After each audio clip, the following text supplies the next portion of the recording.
Now. Well, hi, Greg. Hey, George, how are you? I'm well. Great to see you. As another Cary alum and veteran, and I am very grateful for the opportunity to interview you and share some of your insights with my classmates at the my last class this summer.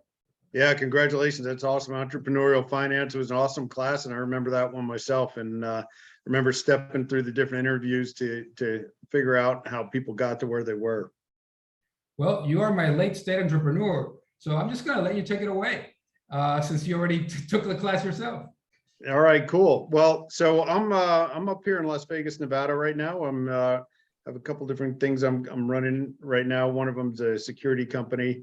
But based on what you told me, George, I think the best late stage company we should talk about is our previous company, which is Adara Power. And that was an energy storage company based out of the Bay Area. So we were building lithium ion battery systems for solar. We had gotten to the point where we had deployed. So we say we, who is we? Good point. My brother and I. So I was in the Navy for 25 years, retired, and then in 2014 we got out, and Neil's up in the Bay Area. I'm down here in Vegas. The best way to run a company with your brother is live in two different states. So you started this project in the Bay Area. Yes. Yep. So it was actually through Prospect Silicon Valley, which was an accelerator. And at that time, Neil was running, he was building semiconductor chips for National Semiconductor out of that area. And they got bought out by Texas Instruments. And it was a natural break for us to kind of look at where the energy storage market was going. And he was building the control systems for those lithium ion batteries for Teslas and other EVs. And so that's why we just decided to kind of do our own thing. We focus on the residential energy storage, which turned into be a super hot market in the solar industry, and it's continuing to take off. So the focus of this conversation is intended to be on the challenges of growth and so forth. So can you discuss a little bit, how you started and how that took off, and how did you scale? Yeah, so that the accelerator was a great idea. We actually worked out of Prospect Silicon Valley, gave us basically a bench in the middle of their facility, and we did our initial engineering over there and our line diagrams, built the schematics, and then we started figuring out where to source the material from. Now, we didn't build the batteries themselves. We left that to the experts like Samsung and Sony. But what we did do was had those module cells put into a module, and we had to figure out where to source them from. It was relatively easy in the sense that batteries at the time were only being built in a couple places, really Japan and South Korea. So we went with Samsung cells out of South Korea. We built designed the modules and then built the BMS around it, and then they shipped over an initial prototype. And then we got that working. We had to get through the whole permitting with the city of San Jose. They had a program that we were able to leverage for kind of demo programs, and got the first one in. And so that was step number one, is get your first system built and get the first system installed and into I wouldn't say a paying customer. A paying customer would have been awesome, but this case it was more of a proof of concept that it actually works.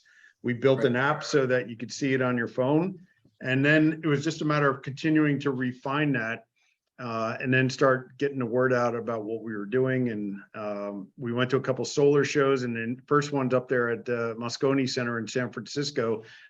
Solar installers were 10-15 people deep trying to get an eye on what we were doing. And we built a design factor to it where it had, LED lights on it. And so it kind of just looked cool too. So we learned a lot about kind of product marketing on that. And then, there's a couple different things happen along the way, but we basically went into, we took in a bunch of angel money. All told, we probably took in about $1.5 million, I think.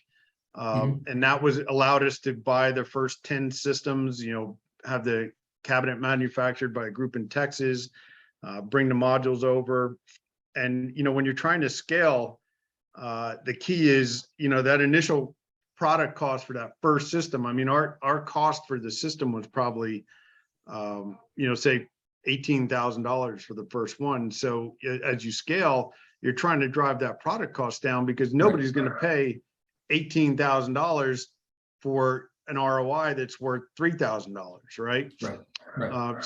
So you learn about the early adopter curve, where it's just bell curve, and you're really targeting. You had to come up with three things that people were looking for, and it was either there was an incentive, there was a need for backup power, or they just wanted a green, clean energy. And so it was really that last one that drove the initial market, and those are the people we had to go find that were, they had the money, they knew they were not going to get an ROI out of the cost of the system, but they wanted to be the first one that had it.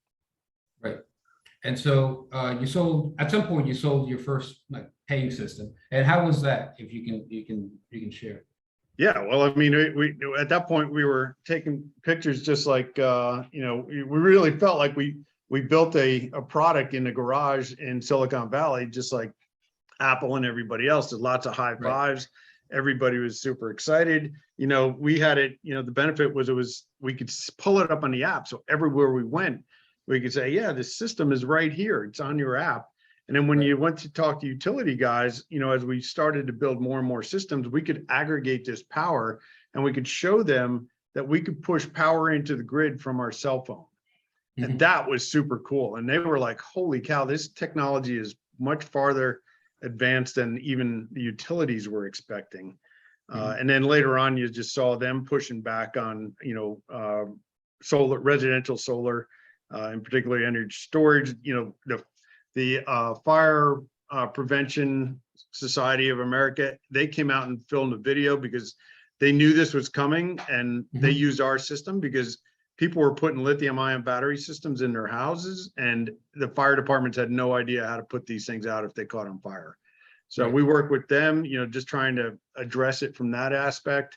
A lot of the utility, I think in Mexico, probably there's one utility. In the United States, there's 3,000 utilities, and they all have different, and that was actually challenging, right? Because you're trying to build a system that can get into and explain it to 3,000 different utilities.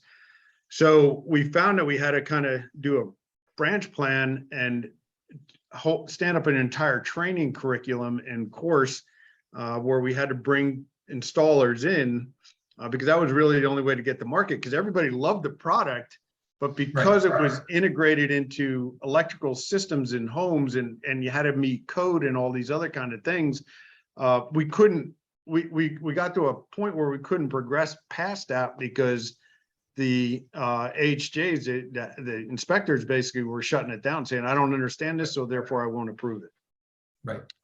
So you had scaling issues, or I assume challenges on manufacturing side. So you're trying to reduce your costs and become more efficient. Then I assume you had, HR issues, et cetera. How did you deal with the scaling problems of each kind? Yeah, there was kind of, Neil and my brother, he kind of took on the engineering side and worked with our engineers up there in the Bay Area. And then I took on the sales and product and or go-to-market channel side. And then as far as HR, there wasn't really a whole lot. We had about 6 of us at the time and using different engineers. So it was really just those two major focus buckets that we had to work on, was the engineering side and then the go-to-market. So the go-to-market part for me was really realizing that while everybody wanted, nobody was trained in it. So setting up that training curriculum and then inviting everybody to, installers to come. And that was really our idea, is that the sooner, and you can see on our website, it has an installer login. And as soon as we got more installers signed up, then we knew that they would actually become the sales channel, right? Because people were coming to them, and it was just odd how things were working. The solar people would, you would come in and go, hey, I'm interested in this energy storage thing. And the solar guy would go, oh, that's great, let me tell you about it. But, you really don't want to do that because it's too expensive. Let's just focus on the solar. And that was their technique for selling solar, was to not sell energy storage. So we had to flip that narrative around on them, and we did that through a lot of education. And then California came out with this SCHIP incentive, the self-generation incentive program. And now it became an issue of really showing how you could get an ROI using some of these early incentive programs. The federal government had an ITC, investment tax credit. The California SCHIP was another 30%. So we were able to go to market and basically give the customer a 60% back in tax credits. Now, as long as they were paying taxes, I guess that worked out. But so that really pulling the pieces together to get somebody from the early adopter stage into, kind of a market, ramp. And then nothing beats success like seeing the first ones online, right? And then we would show that on our webpage. We would we had a map on here that you'd just start seeing where these things were starting to spread to. And, there was a bunch of different things like that. And then we were just happened to be in a great market at the right time. Okay. Is there, sort of an ending to the story, or what's the situation? One of the things I always like to quickly talk about is the, originally we were Juicebox Energy, and then we became Adara Power. The reason is we were at a trade show one day, and we thought we had done all the right trademark and copyright stuff, and I think we did. But this guy came up and said, "Oh, Juicebox Energy, great name." He goes, "We're actually Juicebox car chargers, and you can buy us in Costco." And like, oh, that's not going to be good. So sure enough, long story short, we ended up deciding that we were going to change our name to Adara Power. It turned out to be a great thing because people in the market thought that Juicebox Energy had been bought out. And the number one thing you're always trying to do is, show that you had a successful exit. And then they're wondering who Adara Power was. So this perception of growth was almost as important as the growth itself, right? And so eventually, in the battery business, we had a saying also that the best battery deal is the first battery deal. So we knew that we could not scale. Elon was standing up the Powerwall at the time. We were not going to be able to compete with. So Elon stood up and said, "Hey, we're going to build this Powerwall." But the reality was he was 3 years away from building something that we already had installed in 15 states. But we needed a lot more capital in order to grow. So we ended up getting acquired by a company called Enact Systems that is basically a software company. They're based out of India.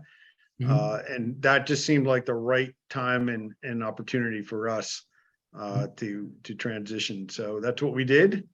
And our systems are still out there installed. We actually got into commercial systems. So as you grew with this product, it became also important to realize, where's the revenue going to come from, and where, and to be able to pivot, whether it's in the name from Juicebox to Adara, or pivot from residential to commercial, or pivot from hardware to software.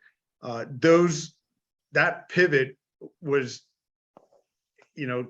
core, key and essential to our growth. Every single time that something came up in the marketplace against us, we pivoted. And you can see down there, and I don't know if you can see the webpage, but we basically went into a site controller, and that site controller has now become part of what my brother took. He ended up doing something with a company called Clipsal Solar out of Australia. And that has been bought out now by Schneider Electric. And basically the technology that we built here, we let the company be acquired, but then we were able to keep building that out into different phases. So now he's essentially the CTO for Schneider Electric, basically building this at a much higher scale and level. Sounds like a success all around.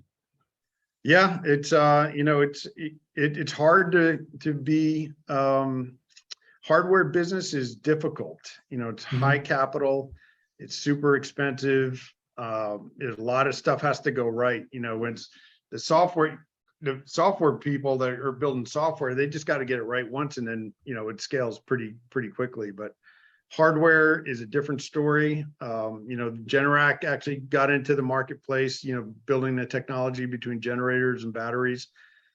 So I think we did the right thing, taking it to the level that we could. and then moving on from there. Greg, thank you so much for your time. Is there any last nuggets of wisdom you want to share with our classmates? No, first of all, I think that everybody should have their own company, and there's nothing like starting your own company, even if you're fully employed somewhere else, to try and figure out what it is that you want to do. Really trying to figure out how you're going to go to market and what that market is, and zeroing in on that is super, super important. Understanding the competitive landscape. At one point, we were the competitive landscape, right? That's what bigger companies were afraid of, companies like ours that were coming in to take their business. So if you're going to go into the hardware business, you better have a lot of capital behind you. It's not easy, and you have to be able to, like I said earlier, be ready to pivot when the pivot opportunity comes. Phenomenal. Thank you again, Greg. Be well. You bet. Thanks, George.